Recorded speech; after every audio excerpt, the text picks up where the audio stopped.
This is SMNI News Channel. Truth that matters.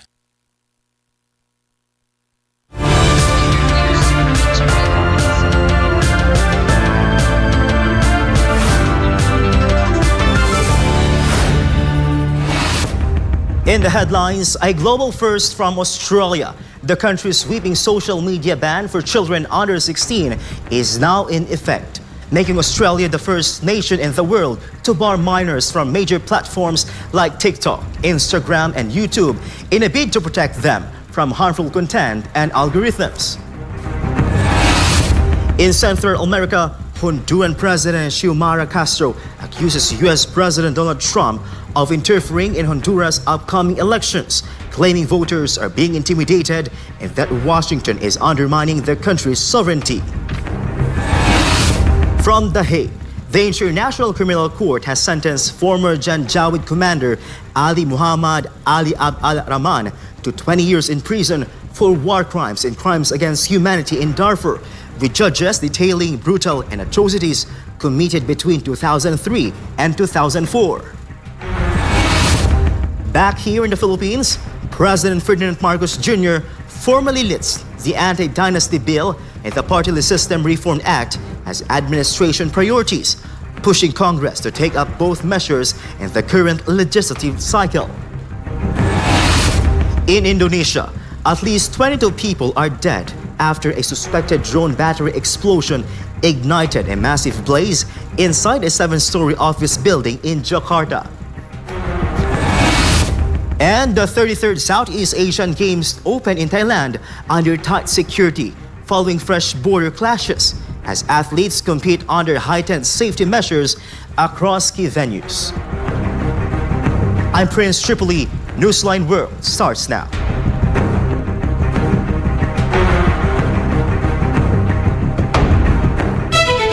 Judges at the International Criminal Court have convicted former Janjaweed militia commander Ali Muhammad al-Rahman for war crimes and crimes against humanity committed in Darfur between 2003 and 2004, handing him a 20-year prison sentence.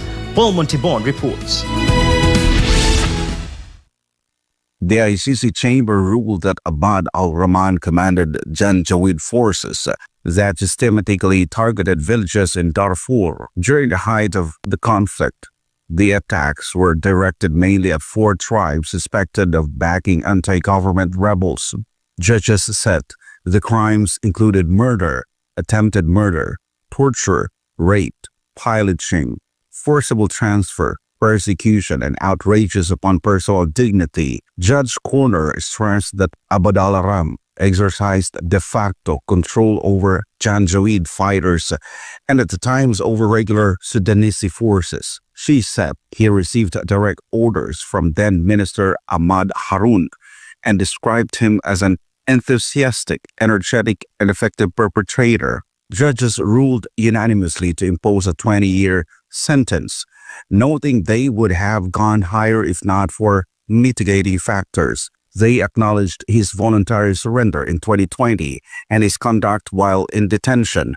The time he has already spent in ICC custody will be deducted from his term. The Chamber sentences you to a joint sentence of 20 years. The Chamber would have pronounced a higher sentence had it not been for the mitigating circumstances discussed above.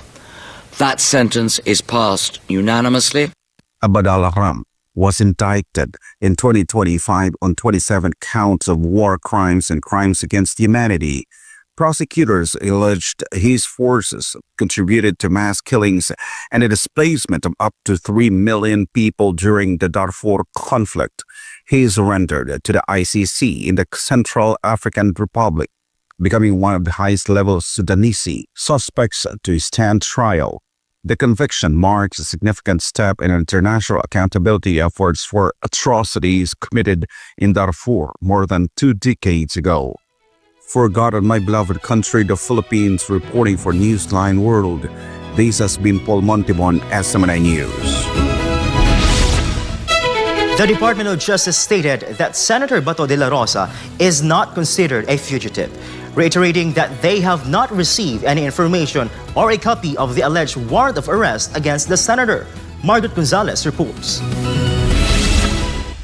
The Department of Justice continues to maintain that it has not received or seen any copy of an arrest warrant from the International Criminal Court or ICC against Senator Bato de Rosa.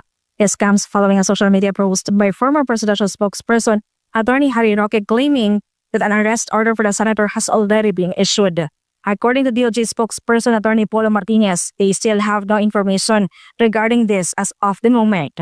He said that Senator is not yet an accused or fugitive and they are not monitoring or looking for him because as of now, they have not seen any copy of the ICC warrant. However, should one exist, the DOJ will not keep it a secret from the public. The DOJ assured that before the ICC issues a warrant, it will coordinate with them and with Interpol. A copy of the arrest warrant may be provided to the DOJ, the DFA, or the DILG. Should they eventually receive an arrest warrant for the senator from the ICC, they said they would first study how to carry out its execution. Martinez emphasized that under the law, the country has a duty to cooperate with Interpol, while under RA 9851 or the International Humanitarian Law, the execution of the arrest order could be carried out through extradition or surrender, methods that the government would still need to review. However, in the end, Martinez said it is still premature to discuss the matter as there is no certainty that an arrest warrant against the senator is forthcoming. For God and my beloved Philippines, this has been Margaret Gonzalez, SMNI News. The Senate has approved the 6.793 trillion pesos 2026 national budget. However, before it can be finalized by the Bicameral Conference Committee, some lawmakers have expressed opposition to the plan to live stream the deliberations. Troy Gomez has the details. The Senate has approved on third and final reading the 6.793 trillion peso 2026 General Appropriations Bill. In his speech, Senator Win Gatchalian, chairperson of the Senate Committee on Finance, emphasized that among the highlights, the Senate increased the funding for education. It now stands at 1.375 trillion pesos, which is 91.24 billion peso higher than the House version. While funding for schools has grown, a significant cut can be seen in the budget of the Department of Public Works and Highways or DPWH. From the House proposed 624.48 billion pesos, the Senate's version brings it down to 570.48 billion pesos, a clear response to the series of alleged anomalies that surfaced in recent weeks. And Gatchalian made a promise that this will be transparent. As an added safeguard against ghost projects, all infrastructure projects must now have station numbers and specific coordinates. But while the safeguards were being highlighted, tensions rose over one issue, the live streaming of the Bicameral Conference Committee. From December 12 to 14, contingents from the Senate and the House of Representatives will meet in the Bicameral Conference Committee to reconcile the differing provisions in their respective versions of the GAB. It was initially announced that the proceedings would be live-streamed, a move said to promote transparency. But according to Senator Erwin Tulfo, not everyone is pleased. Some members of the House of Representatives supportedly want to block the live broadcast. Oo, ang problema, may mga kumukontra. May mga hindi dito sa amin. Sa House, sir? Sa House, ayaw nila. What are we afraid na hindi natin in-live? Kailangan makialam din yung tao. Kasi lalo na ngayon, talagang questionable itong budget. According to Senate President Tito Soto, the Senate will not back down. He said the live stream cannot be removed because the process should not be hidden. Gusto namin naka-open, kitang-kita ng publiko, sino-sino naglagay ng ganito, sino-sino yung nagpasok niyan, anong budget para sa mga tatlong pinakamahalaga, DepEd, DOH, Sir, si President, Agriculture. Matagal na namin ang pag-usapan ng live stream talaga yan. Hindi namin na napag-usapan kanina yun. Yun. SOP na yun, talaga naka-live stream. On December 18, the BICAM committee report is expected to be signed. The following day, it will be ratified by both chambers. Reporting for Newsline World, Troy Gomez, SMNI News. Russia and China have carried out another round of joint air patrols over Asia Pacific, an 8-hour mission involving strategic bombers and fighter escorts. This footage released by the Russian Defense Ministry shows a Tu-95MS strategic bomber lifting off and cruising above the clouds before returning to its airfield. Moscow says the aircraft flew alongside China's H-6K strategic bombers in coordinated patrols over the Sea of Japan, the East China Sea, and the Western Pacific. The ministry stressed that in carrying out their assignment, the aircraft of both countries acted strictly in accordance with the provisions of international law and had not violated the airspace of foreign states. It was also reported that Su-30SM, Su-35S, and GN-16 have provided fighter cover along the entire route. The air patrols took place as part of the implementation of the 2025 military cooperation plan between Russia and China. Up next, in Central America, Honduran President Xiomara Castro accuses U.S. President Donald Trump of interfering in Honduras' upcoming elections, claiming voters are being intimidated and that Washington is undermining the country's sovereignty. In Indonesia, at least 22 people are dead after a suspected drone battery explosion ignited a massive blaze inside a 7-story office building in Jakarta. Newsline World will be back after the break.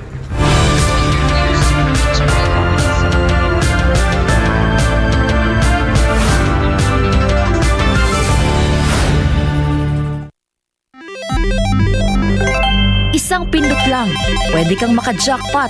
Mukhang masaya at easy money lang. Sa murang halaga, pwede ka na tumaya sa online gambling at e-casino apps. Mayroong sabong, slot machines, mahjong, poker at iba pa. Kailangan mo lang ng smartphone, e-wallet at internet. Pero ang aliw na ito, unti-unting nagiging bitag para sa mga Pilipino. Lalo na kung ang paborito mong artista o influencer ang mukha ng app. Mas madaling makaengganyo, diba? Parang safe naman kasi may kilalang mukha. Pero sa likod ng ngiti, sugal pa rin ang itinutulak. At syempre, mas madali ring itago ang pagkalulong sa bisyong ito. Walang pisikal na kasino o pasugalan, walang kaharap, walang accountability, kaya't mas lumalala ang adiksyon. Dagdag pa rito, maraming online gambling apps at walang regulasyon. Sa likod ng mga makukulay na interface at papremyo, nakatago ang problemang bumabalot ngayon sa bansa. Ang pagkalulong ng maraming Pilipino sa online gambling. Pwede maglaro kahit saan, kahit kailan, kahit sino, bata man o matanda, pwedeng malulong. Ayon sa mga eksperto, ang pagkakalulong sa online gambling ay nagdudulot ng matinding stress at anxiety, pagkakabaon sa utang, pagkawasak ng pamilya, pagkawala ng tiwala sa sarili. At tulad ng ibang bisyo, may mga senyales ito tulad ng hindi makapagpigil kahit walang pera, palihim na tumataya, pagpapabaya sa trabaho, pamilya o sarili. Sa bawat taya, may mga taong tunay na kumikita, mga malalaking negosyante at investors na negosyo ang bisyo ng masa. Para sa kanila, perang pumapasok lang ito. Pero para sa ordinaryong Pilipino, kabuhayan at relasyon ang nauubos. At ang masakit, tila matagal itong nahayaan. Hindi ito naging prioridad ng mga nakaupo sa taas hanggang sa sobrang lumala at halos naapektuhan na ang buong komunidad. Ngayon, sa dami ng nalulong at sa laki ng pinsalang naidulot, saka palalong umugong ang mga panukalang batas para higpitan ng online gambling, gaya ng pagbabawal sa paggamit ng e-wallets para tumaya, pagtaas ng minimum bet, mas mahigpit na identity verification, pag-block ng mga illegal na gambling sites, at bawasan o ipagbawal ang mga ads na target ang kabataan. Maaari itong magmukhang laro lang, pero sa katotohanan, isa itong sugal sa kinabukasan. Ang kita na dapat sa mga pangunahing pangangailangan o ipon na uubos sa sugal. At sa mundo ng online gambling, mas madali kang matalo kaysa manalo. Huwag hayaang sugal ang magdikta sa iyong buhay. Isang paalala mula sa SMNI.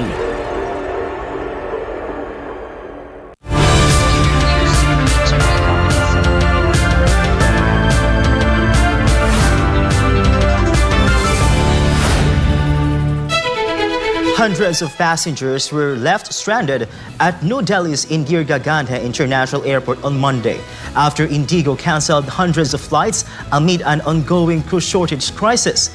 Joy Tabanao reports. Luggage piled up across terminal floors as stranded passengers waited at counters or sat in designated areas, trying to figure out their next move. Airport screens showed rows of cancellation flights, reflecting a service meltdown that has stretched on for more than a week. The disruption stems from a shortage of pilots after Indigo struggled to implement new flight duty time limitation rules that grant flight crews longer rest hours. The shift cut the number of weekly nighttime landings pilots can undertake, causing widespread scheduling gaps across major airports. Reports say up to 586,000 bookings were canceled between December 1 and 7, leaving thousands stuck without clear rebooking options. Indigo has apologized on X and promised refunds for all canceled or rescheduled flights from December 5 to 15. India's civil aviation regulator has temporarily relaxed the new work hour rules to help the carrier restore operations, while the government arranged additional trains to ease passenger overflow.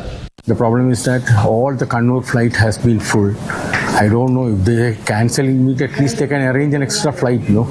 So many people are there struggling like this. Others say they spent hours in the terminal without food, refunds, or alternative transport options. आज की ticket थी और आज सुबह 4 बजे मुझे पता लगा कि आपकी फ्लाइट कैंसिल हो गई। मैं घर से चला था सुबह 3 बजे और रास्ते में पता लगा। यहाँ आया, यहाँ पता किया, बोला कैंसिल हो गए, पैसे रिफंड नहीं मिले अभी तक। वो भी बोला 9 से 10 दिन लगेंगे, कम से कम 10 दिन लगेंगे पैसे रिफंड होने में। Some families said the repeated cancellations forced them to book their own accommodation as they waited for a confirmed flight. Indigo says it is working to stabilize operations, but for many passengers, the delays have already stretched into days with no clear end in sight. Joy Manao, your citizen correspondent reporting for Newsline World. Brazil's Lula da Silva has convinced the growing number of femicides in the country, urging stronger protections for women and calling domestic violence one of Brazil's most urgent social emergencies. Almar Fusuelo tells us more. Brazilian President Lula da Silva addressed delegates at the 14th National Conference on Social Assistance. He said many women still do not report abuse because they fear retaliation. He noted the electronic monitoring orders often fail to protect victims who stay at home alone. E muitas vezes as mulheres não fazem a denúncia porque elas têm medo. Tem medo de que a vingança seja maior. Ah, vai colocar tornozeleira, o cara não pode se aproximar de casa. Mas quem está dentro de casa sozinha é a mulher. E o safado aparece. E quando ele aparece, aparece mais nervoso. Lula said he was deeply alarmed by the rise in cases of violence against women. He stressed that the state must act decisively to prevent femicides and safeguard victims. He vowed to make the fight against gender-based violence and personal mission during his administration. Vou fazer dessa luta a minha luta. Não vou deixar de cuidar do que eu tenho que fazer, porque eu fui eleito para governar este país. Fui eleito para governar e vou governar. Lula also emphasized that conviction, not age, fuels his commitment to women's safety and social justice. Brazil continues to record some of the highest femicide rates in the region, prompting renewed pressure on the government to strengthen reporting channels, expand protective services, and ensure that abuse survivors are not left unprotected in their own homes. Reporting for Newsline World, Almar Fusuelo, SMNI News. Honduran President Xiomara Castro is denouncing what she calls direct foreign interference in the country's November 30 elections, accusing U.S. President Donald Trump of threatening voters and undermining Honduran. This report. Honduran President Xiomara Castro has condemned the alleged interference of U.S. President Donald Trump in the recent elections held on November 30. Castro asserted that such actions pose a threat to the nation's sovereignty and democracy. Speaking at the inauguration of the judiciary in Olancho, Castro said the election process was tainted by foreign interference. She directly accused Trump of meddling and attempting to influence the outcome of the vote. Desde aquí, de esta Casa de la Justicia, condeno la injerencia del presidente de Estados Unidos, Donald Trump, cuando amenazó al pueblo hondureño que si le daban el voto a una valiente y patriota candidata del Partido Libre, Rixi Moncada, iban a tener consecuencias. Esas declaraciones violó el principio más sagrado de nuestra Constitución. La soberanía reside en el pueblo, exclusivamente en el pueblo hondureño. Castro claims Honduran voters were subjected to coercion, intimidation, and manipulation of the TREP, or Preliminary Electoral Results Transmission System, actions that she described as a direct attack on the will of the people. El pueblo en estas elecciones ha sido sometido a coacción, chantaje, extorsión, trampas, fraudes, manipulación del TREP. Estas amenazas constituyen un ataque directo a la voluntad popular. Days before the election, Trump publicly expressed support for National Party candidate Nasri Asfura and urged Hondurans to vote for him. He also criticized Libre Party candidate Rixi Moncada, accusing her of being close to communism, and claimed that Liberal Party candidate Salvador Nasralla was attempting to divide the opposition vote. Castro said that from the House of Justice, she condemns Trump's alleged threats against voters who intended to support Moncada. Amid heightened election tensions, Trump granted a presidential pardon to former Honduran President Juan Orlando Hernandez, who had been sentenced in the United States for 45 years in prison for drug trafficking. El expresidente del régimen anterior fue condenado a 45 años por organizar un cartel de narcotráfico y por intereses políticos. Un día antes de las elecciones fue favorecido con el indulto presidencial. Podrán perdonarle la pena, pero sus delitos y crímenes al pueblo, eso no se olvida. Castro said she will file a complaint before various international organizations, including the UN, EU, CELA, and OAS, over what she described as an attempted electoral coup. Meanwhile, a suspected drone battery explosion triggered a blaze in Jakarta, killing people and trapping workers inside a 7-story office building. Investigators are piecing together how the blaze spread so fast. The aftermath is devastating. A burned-out tower in central Jakarta, rescue teams rushing stretchers past twisted metal and remnants of drone equipment scattered on the ground. Fire crews and ambulances filled the streets as smoke poured from the building. Jakarta disaster officials confirmed the death toll at 22, including 15 women and 7 men. Agency head Bayo Meghantara says the blaze is now out. Investigators are coordinating with police to determine the exact cause. Witnesses say workers on the higher floors were trapped almost immediately. Local resident Rishamtomo Sugati described chaos as the fire erupted. Emergency teams evacuated survivors from the rooftop after flames climbed through stairwells, office partitions, and wiring systems. Authorities believe it was fueled by lithium batteries used for drones. Officials say the building likely housed an Indonesian unit of Japan's TerraDrone Corporation, which provides mapping and agricultural drone services across the region. Up next, the 33rd Southeast Asian Games open in Thailand under tight security, following fresh border clashes as athletes compete under heightened safety measures across key venues. Newsline World will return.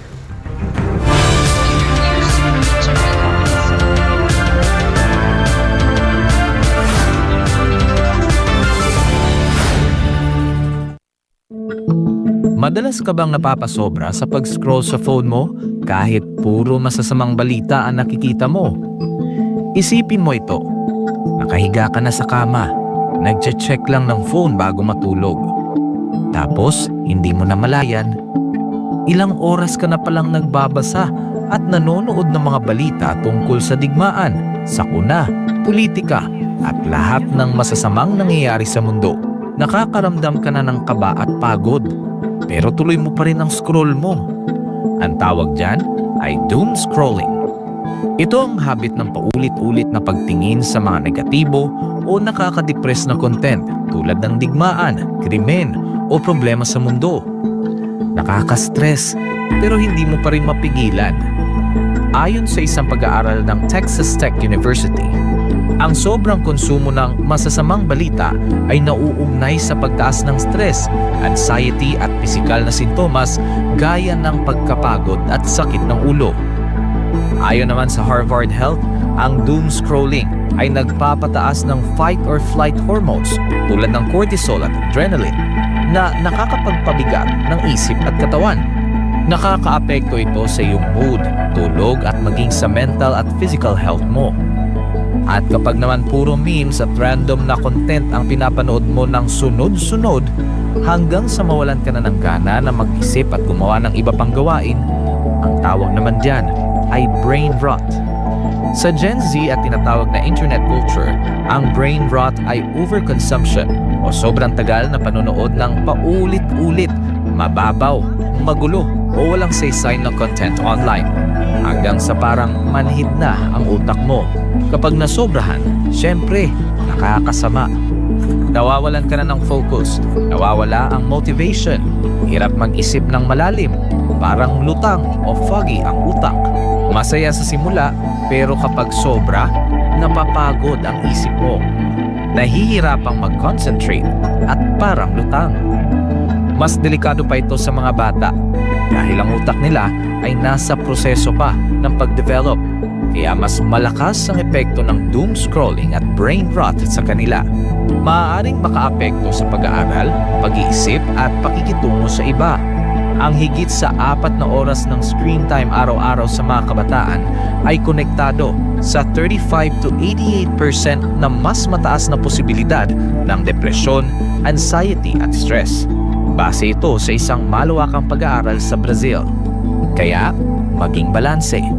Magpahinga sa screen, magbasa, makipagkwentuhan, magdasal, maging present lagi. Alagaan ang iyong isipan. Kung anong itinatanim sa isipan mo, yun ang lalago.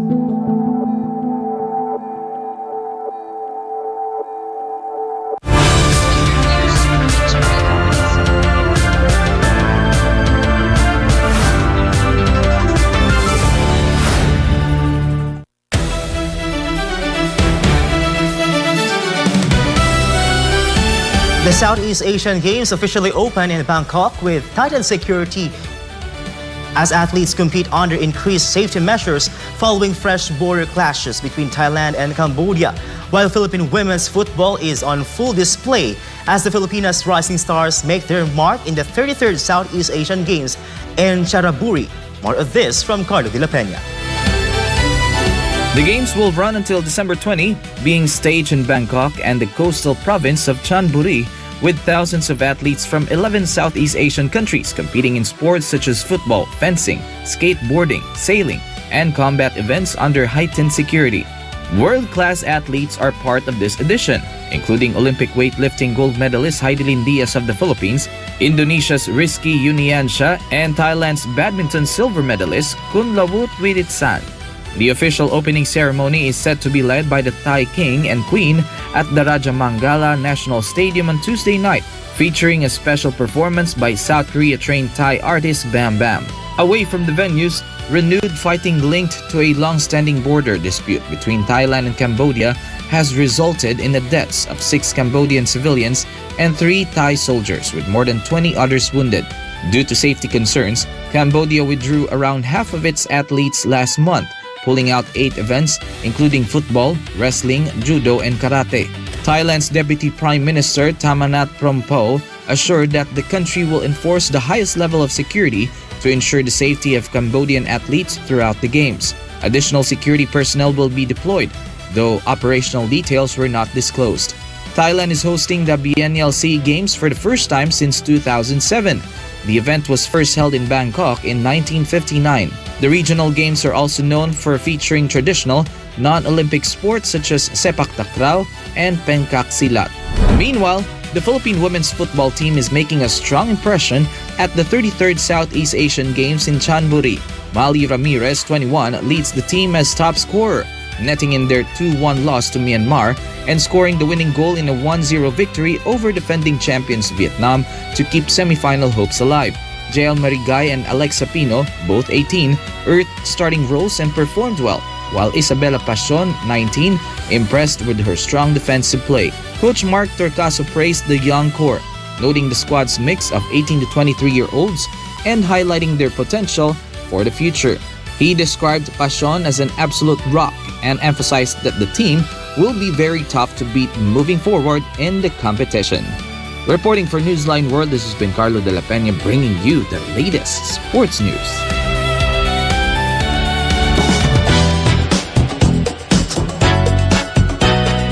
Miss Charm Philippines Sairi Payomo is making waves with her national costume, which pays tribute to the iconic salakot, celebrating Filipino heritage and craftsmanship on the international pageant stage. Meanwhile, Taiwanese actor and singer Ken Chu has broken his silence after being left out on the highly anticipated F4 reunion concert tour. Blake Ann will give us the details. Miss Charm Philippines Sairi Payomo is turning heads with her national costume, which pays homage to the iconic salakot, a traditional Filipino hat symbolizing heritage and culture. The elaborate ensemble features intricate details and craftsmanship, highlighting Filipino artistry and the rich history behind the salakot, long recognized as a symbol of resilience and identity in the Philippines. Designed by local artisans, the costume combines modern aesthetics with traditional elements, creating a striking look for the international stage. Fans and pageant enthusiasts have praised the ensemble for its creativity and cultural significance. As Miss Charm Philippines Sairi Payomo prepares for the global competition, her salakot-inspired national costume stands as a proud tribute to Filipino culture, blending tradition with contemporary pageantry flair. Meanwhile, Taiwanese actor and singer Ken Chu has finally broken his silence after being left out of the much-anticipated F4 reunion concert tour, opening up about the controversy that has captured fans' attention. F4, also known as Flower 4, shot to pan-Asian fame in the early 2000s following the massive success of the Taiwanese drama Meteor Garden. That's why many fans were surprised when Ken Chu, one of the original members, was not included in the tour lineup. Chu denied claims that he was kicked out of the project for talking about the concert online ahead of the official announcement. He explained that he and the concert organizer, recording company BN Music, have no existing contract with the former Taiwanese boy group that would prevent him from doing certain things. Chu also said the company cut ties with him after he disagreed with 3 demands, which he did not disclose, and clarified that F4 is not bound by any contract and has no existing rules in performances. He further announced that he will not be performing with the boy group, but stressed that he respects each member's individuality and their decisions regarding the concert. The announcement sparked discussions online, with fans sharing mixed emotions, some disappointed, while others praised Ken Chu's graceful response. And that's all for now. I'm Blake Ann, bringing you the latest showbiz. In China, a rocky, low-yield farmland has been transformed into the country's largest single solar power installation in the province, turning barren land into electricity, jobs, and steady source of income for local residents. More of this from Joy Tabanao. In Guanglei Town, Guizhou Province, what was once rocky, low-yield farmland has been transformed into a sprawling photovoltaic project, the first of its kind in the province and the largest single solar power installation in China. Local villager Miss Li explains how the project has reshaped the community. 好处的话，第一点就最直观的是，它给我们带来了一笔额外的租金收入嘛。因为我们关岭这个地形地嘛，它就是山多，石头也特别的多。然后它用来种植庄稼的话，那收成是比较微薄的。现在把它租出去来搭建这个光伏板，然后给我们带来一笔额外的租金收入。第二点的话，就是它给我们带来一些家门口的工作岗位。就是它光伏板在它的搭建过程当中，以及现在的后续一个维护过程当中，它是需要一些人力的，然后给我们带来了一些就业岗位，就比如它需要雇人来清扫这个光伏板，需要人来巡查这个路线等等。Another villager, Miss He, describes the scale and convenience of the project. She said that before, Guizhou is known for its steep mountains and rocky soil, which are unsuitable for traditional farming, but ideal for capturing the strong sunlight. 这光伏板嘛，就在高速旁的一大片吧，咱沙营啊、乌岗啊，好几个镇都安装了。听说横跨了4个乡镇的。听我爸爸说，这是咱们省最大的光伏基地。然后这贵州这边海拔又高嘛，然后日照又特别充足，就特别利于光伏板的建设。Miss He adds how the project has changed daily life for local families, creating new jobs for locals. From cleaning and inspecting panels to performing maintenance, positions that did not exist in the area before. 帮助就很多了。我们家的那些荒地都租出去了，每年都能拿到稳稳几千块钱的租金了。然后呢，你看交通这些有特别的方便。对于用电这方面的话，以前我们都是用柴火呀、煤火来取暖的，现在呢都是用电暖炉，又干净又安全。What was once unused, barren farmland in Guizhou is now generating electricity and income, providing local residents with jobs, steady revenue, and access to clean energy, showing how large-scale solar projects can transform both land and livelihoods. Joy Tabanao, your citizen correspondent reporting for Newsline World. The Marcos Jr.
administration is formally pushing the Anti-Dynasty bill in the Partylist system's priority measure. The Marcos Jr. administration has identified 4 priority measures that it wants Congress to act on immediately. In a press briefing in Malacanang, Palace Officer Undersecretary Claire Castro explained the administration's rationale behind the urgency of these bills.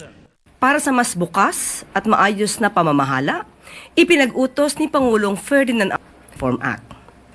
Kasama rin dito ang Independent People's Commission Act at ang Citizen Development Advisory dito ang Independent People's Commission Act at ang Citizen Development Advisory Council Dynasty Bill. The term dynasty must be clearly defined. Illegal Advisory Council Dynasty Bill. The term dynasty must be clearly defined. Illegal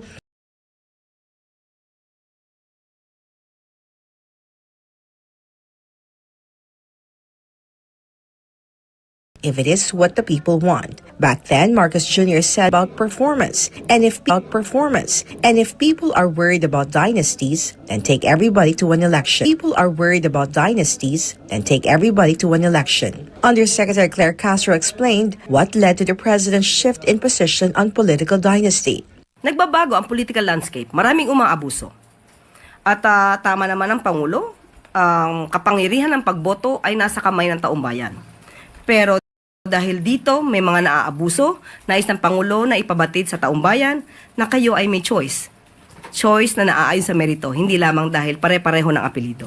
Meanwhile, the president also threw his support behind the Independent People's Commission Act, which he described as a powerful body that will investigate illegal infrastructure projects nationwide. However, he called for clear, safe, and an act aimed at strengthening transparency and accountability in government spending. LADAC members, on the other hand, discussed the timeline for passing the General Appropriations Bill and the transmittal of enrolled bills for the president's signature. Reporting for Newsline World, for God and my beloved country, the Philippines, this has been Hannah Jane Sancho, SMNI News.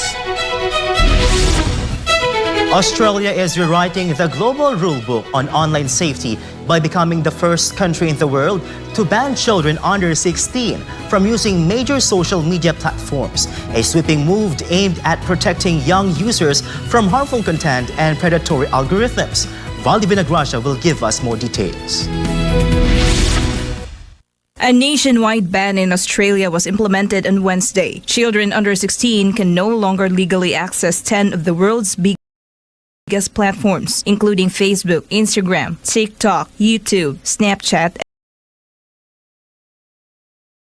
and Reddit. The new law, which took effect at midnight, threatens fines of up to $33 million for platforms that fail to remove Australian-based users under the age limit. The Australian government says the ban is necessary to shield children from online bullying, explicit content, and what it calls predatory algorithms. But tech giants, including Meta and YouTube, have condemned the law, warning it could push young people into unregulated corners of the internet. Australia concedes the rollout won't be perfect and acknowledges that tech-savvy teens will find ways around the ban. Tech companies are now responsible for verifying users' ages, with some considering AI-based age estimation and ID uploads. The backlash has been fierce. Despite that, other governments are watching closely. Malaysia has signaled it will push a similar ban next year, while officials in Europe, including France, Denmark, Greece, Romania, and the European Commission have expressed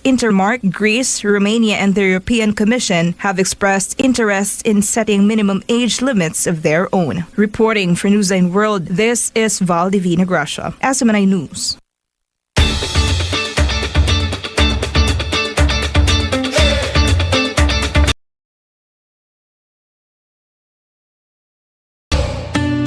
A simple VR display gas on children, a rare chance to smile again, providing a peaceful escape from conflict and a glimpse of a world beyond the aftermath of war.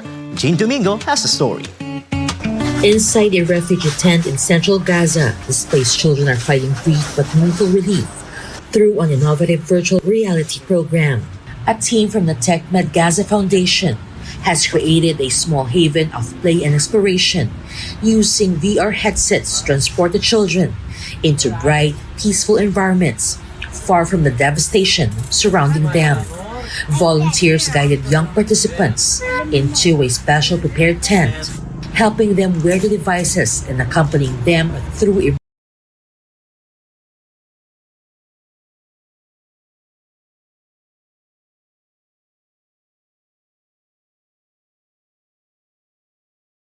immersive scenes filled with nature, animals, and color. Health worker, the initiative was inspired by a war victim, an engineer and a game developer whose own son showed significant emotional improvement after using VR technology.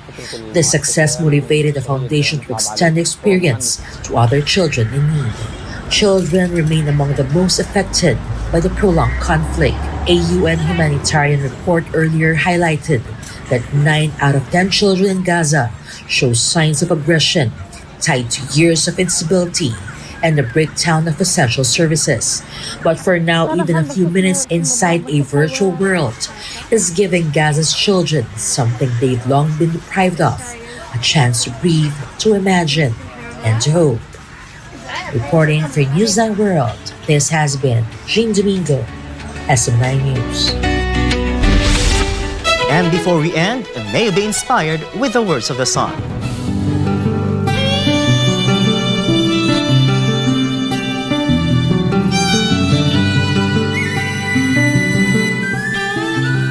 Do not let your mind rule you. You have to rule your mind.